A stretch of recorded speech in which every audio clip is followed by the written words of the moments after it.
Schumer, for your leadership and your vision and your dedication and determination to actually get package relief for New York and for our whole country. Unfortunately, President Trump and his administration and the Republicans in the Senate have not shown any kind of leadership during this COVID epidemic. More than 10 million people have contracted COVID.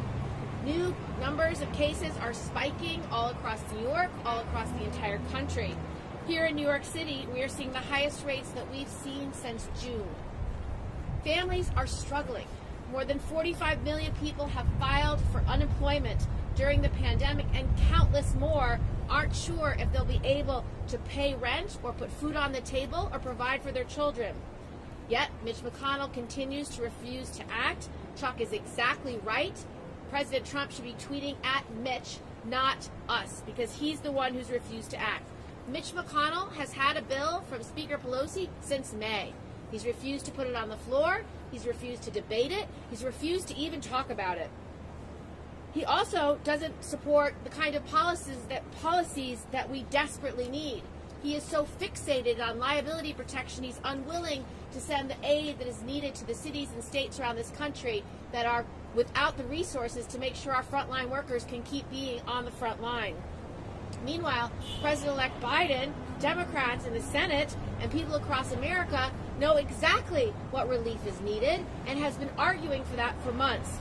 Providing real relief means a coordinated, robust healthcare response. We'd like to have a health force to do the contact tracing, to do the testing, and eventually to bring and give the vaccines to all who want it.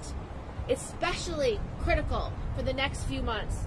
It also means giving our states and our local governments the aid they need to keep their operations open.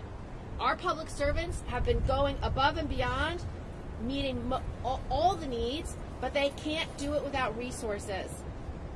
As New Yorkers and other cities implement new safety restrictions and outdoor dining becomes less feasible in winter weather, helping our small businesses, restaurants, and theaters will be vital to our survival and the city's survival.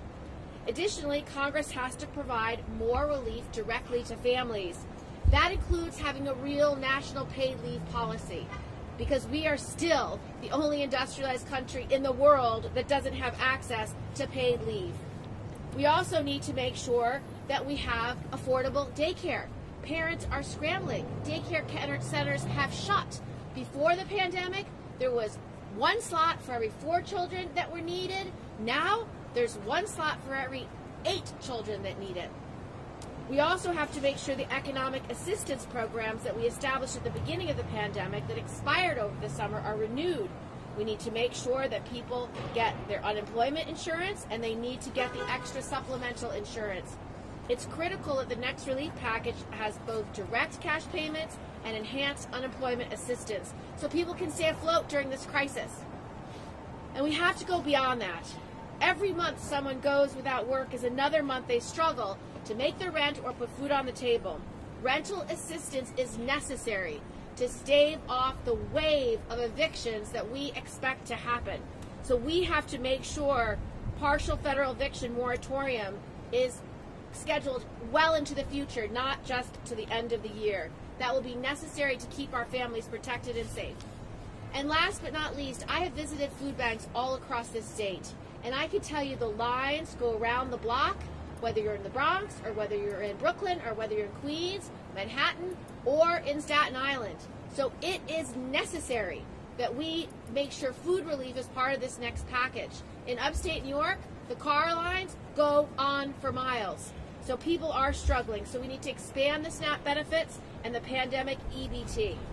As we confront the reality of this ever-growing challenge of COVID, we need to get back to the negotiation table, start where the HEROES Act left off, and put our families and not politics first.